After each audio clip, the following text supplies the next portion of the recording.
উত্তর পশ্চিম বঙ্গোপসাগর এবং এর আশেপাশের এলাকায় একটি লঘুচাপ সৃষ্টি হয়েছে। এর প্রভাবে পটুয়াখালীতে গত 2 দিন ধরে থেমে থেমে মাঝারি মানের বৃষ্টি হয়েছে। তবে বুধবার ভোররাত থেকে শুরু হয়েছে গুড়ি গুড়ি বৃষ্টিপাত।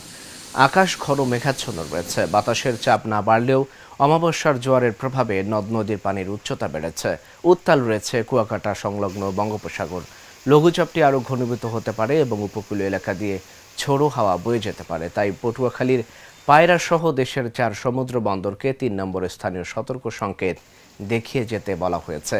মাছ ধরার ট্রলারগুলোকে উপকূলের কাছাকাছি থেকে সাবধানে চলাচল করতে বলা হয়েছে।